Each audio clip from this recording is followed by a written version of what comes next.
Fala rapaziada, quanto tempo? No vídeo de hoje eu resolvi trazer pra vocês a lista dos personagens de JoJo que o criador da série, Hirohito Araki, considera os melhores. Então, vamos pro vídeo. Em décimo lugar nós temos o Dio. Não era surpresa pra ninguém que ele fosse aparecer na lista, já que ele tá presente em 4 partes, é mencionado em quase todas. Eu só achei que ele ia estar um pouquinho mais alto nessa lista, mas tudo bem. Se fosse a minha versão dessa lista, ele definitivamente ia estar em primeiro, porque eu adoro o personagem. Ele é tudo que um vilão deveria ser, na minha opinião. Tem inclusive um vídeo que eu analiso ele como personagem e tá aparecendo no cardzinho aqui em cima. Para complementar essa parte do vídeo, eu achei um trecho de uma entrevista do Araki que ele publicou em uma das edições de JoJonin. JoJonin foi uma edição especial que relançava as 3 primeiras partes, mas com alguns conteúdos a mais. Eu vou deixar aqui na descrição o link para essas entrevistas. Vamos lá para a entrevista. Dio era realmente o que eu mais queria desenhar para parte 1. Até que ponto a ambição de um homem o leva quando chega ao extremo do extremo? Era sobre isso que eu queria escrever. No que se diz respeito ao modo como ele contrasta com o Jonathan, eu queria abordar como que você representa o vilão supremo contra um símbolo da justiça. Como exatamente ele se encaixa nesse papel de vilão. As pessoas sempre gostam de comparar quem é mais forte ou quem é mais legal. Você tem Godzilla versus Mechagodzilla, Schwarzenegger versus Stallone, e eu queria que houvesse esse tipo de contraste ou luta entre o Dio e o Jonathan. Além disso, a criação dos perfis psicológicos do FBI era um tópico importante na época em que eu escrevia isso. Por que os serial killers fazem o que fazem, cientificamente falando? Eu fui inspirado por isso quando estava trabalhando no Dio. Caras assim são os verdadeiros desgraçados, apodrecidos até o âmago. No entanto, sempre pensei que eles são incrivelmente fortes por estarem dispostos a cometer tais crimes. Por que eles vão tão longe? Eles fazem isso apenas para ver se podem? O aspecto controle disso também me interessava. Houve um caso famoso na América em que um homem prendeu várias mulheres em uma sala e as trouxe uma de cada vez para outra sala para matá-las. Todas essas mulheres estavam esperando juntas a sua vez de serem mortas. Eu não posso imaginar como era o estado mental delas naquele momento. Pensando racionalmente, você se pergunta por que eles não tentaram interromper isso ou por que não tentaram se unir e dominar o assassino. Tem que haver alguma maneira de resistir.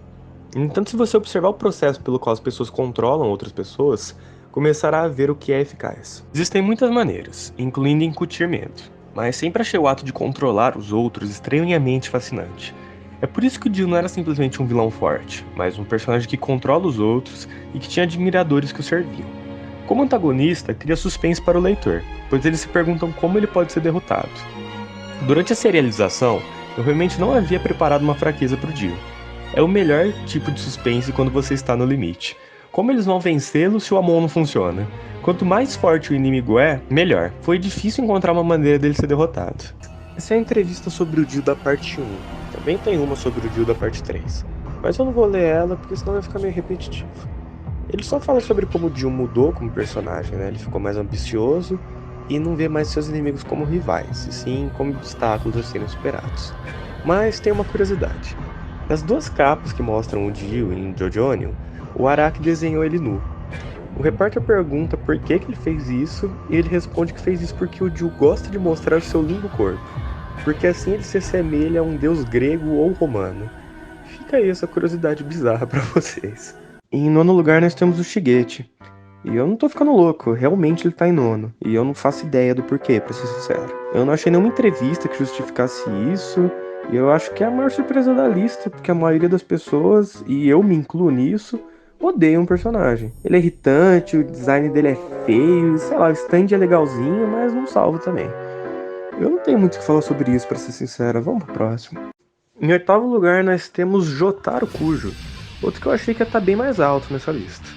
A minha opinião sobre o Jotaro é meio polêmica, porque eu gosto bastante dele, mas eu acho ele um dos JoJos menos legais. Na verdade eu acho ele até um dos Crusaders menos legais. Ele não é exatamente o meu tipo preferido de personagem, mas é inegável a importância dele na série. Ele é o personagem mais famoso de JoJo. Inclusive muita gente que não conhece a história acredita que o JoJo do título é só ele, tamanha popularidade. Enfim, eu vou ler mais um trecho aqui de JoJonin, mas dessa vez sobre o Jotaro. Jotaro parece um pouco maduro em comparação aos personagens principais do shonens. Eu acho que o Joseph se encaixa melhor no estilo Shonen Jump de protagonismo. Mas pra mim, Jotaro é um verdadeiro herói. Pra mim, os heróis são solitários. Eles não buscam valor ou elogio por fazerem o que acreditam ser o certo. Em outras palavras, a sua justiça não é recompensada. Às vezes, seguir o caminho justo os leva a acabar sozinhos. Basicamente, eu acho que os heróis não devem ter aliados. Jotaro nunca abre seu coração e mantém seus sentimentos para si, porque ele é um herói solitário. Mesmo depois de derrotar os inimigos, ele nunca fica bravo ou fica feliz. Ele apenas diz Yari Yari da Z e é tudo que ele precisa. O resto da entrevista, o Araki fala um pouco, sobre como o Jotaro foi inspirado no Clint Eastwood, sobre as influências do personagem e sobre como ele é tão popular, tanto no Japão como no Ocidente. Dá pra ver que o Araki gosta bastante do personagem, tanto que ele foi bastante utilizado nas outras partes. E, bom, eu acho que é um lugar justo, o 8º lugar.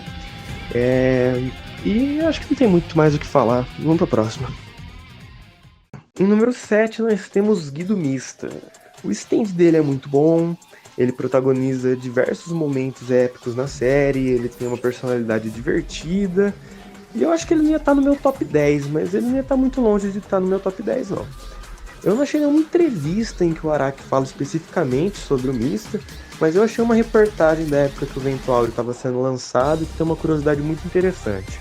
O repórter tinha perguntado quem que gastava mais dinheiro nas roupas, e o Araki falou que é o Mista, porque o suéter dele é de cachemira e as calças são de couro listrado de zebra. Suspeita-se inclusive que ele viola a convenção de Washington. Bom, pelo jeito, o Mista não é muito adepto da frase pele assassinado. Bom, depois dessa, não resta muito além de ir pro próximo. Em 6º lugar, nós temos Joseph Joestar. Tá aí outro que eu tinha quase certeza que ia aparecer nessa lista, porque o Joseph é o JoJo preferido de quase todo mundo. Muito fácil entender o porquê, né? Ele é divertido, ele é engraçado, ele é inteligente, ele é carismático. Ele tem uma personalidade muito diferente de qualquer outro personagem que você vai ver na sua vida. Eu não achei nenhuma entrevista particularmente interessante para trazer aqui, mas tem vários trechos que eu achei legal destacar. Neles, basicamente, o Araki fala sobre como que ele criou o Joseph para ser o sucessor do Jonathan. E é por isso que eles têm a aparência quase idêntica. E é justamente para tentar diferenciar eles que o Araki fez o Joseph ter uma personalidade tão diferente da do Jonathan. Outra curiosidade legal que eu descobri é que o stand do Joseph na parte 3, o Art Purple, foi feito justamente para ser um stand mais fraco que os outros, porque ele não tem um papel de ser um lutador nessa parte, ele tem mais de ser um guia, um orientador, um navegador dos cruzeiros. Justamente porque ele não é mais o protagonista, quem é o protagonista da parte 3 é o Jotaro. O Joseph tá lá mais para ajudar eles, e isso casou muito legal com a personalidade do Joseph, porque o Joseph é esse cara que tá sempre disposto a ajudar os outros, seja contra um policial corrupto, contra deuses astecas, um vampiro de centenas de anos. O Joseph sempre tá lá pronto pra lutar, ele tá sempre com essa tendência à batalha mesmo, Eu acho que é isso que faz ele ser um personagem tão querido por todo mundo. Enfim, vamos pro próximo. Em 5º lugar nós temos ele, o garoto que tem um sonho, Giorno Giovanna. O Giorno é o meu JoJo preferido de todos, eu amo ele, eu amo a parte 5.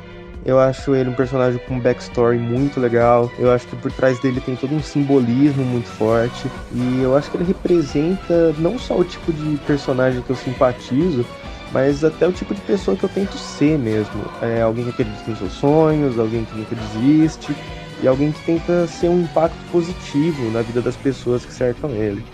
Enfim, eu gosto muito, muito dele mesmo.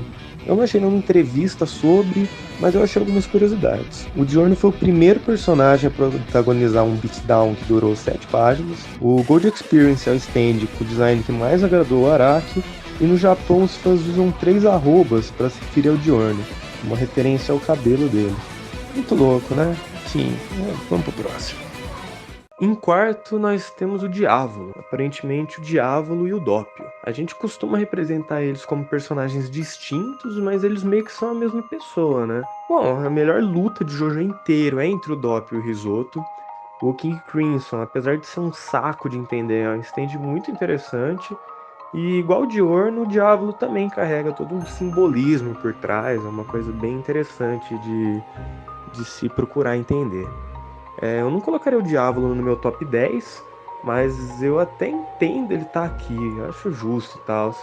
Eu só não achei nenhuma entrevista que ele falasse sobre o personagem. Só uma mais recente que quando perguntam pro Araki se foi exagerado, o castigo do Diávolo no final, ele fala que não foi, que uma pessoa que causou tanto sofrimento para as outras merece uma coisa naquele sentido, né? Aquele loop eterno de sofrimento. Bom, depois disso não resta muito além de ir pro próximo. Estreando nosso top 3, nós temos Bruno Bucchiarati. Quem não gosta do Bruno, não é mesmo? Em certos momentos é possível ver ele assumindo o protagonismo da parte 5. Tudo nele é espetacular. O Stan é um dos mais criativos, o design dele é muito legal, e o personagem em si tem uma força muito grande que se equipara ao do Diorno mesmo. Eu não achei nenhuma entrevista sobre ele, mas eu achei uma curiosidade. O Bruno, junto com o Abaco e o Pouco, aparecem na one shot Jolene Fly High with Gucci. E apesar de ser uma propaganda gigante que o Araki fez pra Gucci, é uma história muito legal e eu recomendo bastante que vocês leiam. Enfim, vamos pro próximo. Em segundo lugar, nós temos ele, Kira Yoshikage. O Kira é um personagem único, ele é inteligente, tem uma motivação muito diferenciada, e o design dele é baseado no meu artista preferido, o David Bowie, enquanto seus stands são baseados nas músicas da minha banda preferida, que é o Queen. Então eu sou meio suspeito pra falar dele. Mas ele é um personagem espetacular, tanto que foi um dos poucos personagens a receber um spin-off. Quem tiver curiosidade pode conferir, chama Dead Man's Questions, que conta o que aconteceu com o Kira depois dos eventos de Diamond is Unbreakable. E só fazendo um merchanzinho, eu fiz um vídeo um tempo atrás analisando o personagem do Kira, então se você quiser dar uma conferida, tá aparecendo aqui no card. Enfim, vamos pro nosso primeiro colocado. E finalmente chegamos ao nosso primeiro lugar, que é ninguém mais, ninguém menos que Josuke Higashikata. O Josuke é um personagem muito legal, ele é uma quebra de um padrão que estava acontecendo até então, que era de todos os personagens serem personagens muito irreais, né? Eles não poderiam existir no nosso mundo. E o Josuke poderia, e inclusive eu conheço muita gente parecida com ele, né? Esse lance de ficar preocupado com a aparência, ou de sempre estar querendo ganhar dinheiro. É uma coisa muito real, que apesar de não ter agradado todo mundo, agradou o Araki e boa parte do fandom, incluindo eu. Para finalizar, eu passei o vídeo inteiro lendo entrevistas do Araki. Então, para esse último, eu resolvi trazer o próprio para falar sobre. Então, aproveitem as palavras do nosso mestre Hirohito Araki. だけどなんだろう架空の世界っていうか3部まで神話の世界だったんですね。だけど日常の隣の人を描くような感じになったので、すごいねジョウスケっていうキャラクターにはねすごいなんか親近感があって、僕はベストワンなんですよね。ジョウスケが一番好きなんですよ。すごく楽しかったんですよね。なんか友達みたいな感じ。 Bom, esse foi o vídeo, rapaziada. Espero que vocês tenham gostado. E eu queria me desculpar pela ausência no canal, porque faz um tempinho que eu tô trabalhando nos projetos pessoais, eu não tive tanto tempo de fazer. Mas mesmo assim, eu vi que o canal cresceu bastante nesse meio tempo, a galera comentando e divulgando, e eu fico muito feliz porque é para vocês mesmos que eu faço esse canal. Eu não planejo ganhar muito dinheiro com isso e é mais um hobby para me distrair. Mas se vocês estão gostando, eu fico muito, muito feliz com isso. Queria agradecer vocês e dizer que logo mais eu vou aparecer aqui fazendo outro vídeo. Se vocês tiverem alguma ideia sobre algum conteúdo que vocês queiram ver, é só comentar aqui embaixo. Muito obrigado e até mais.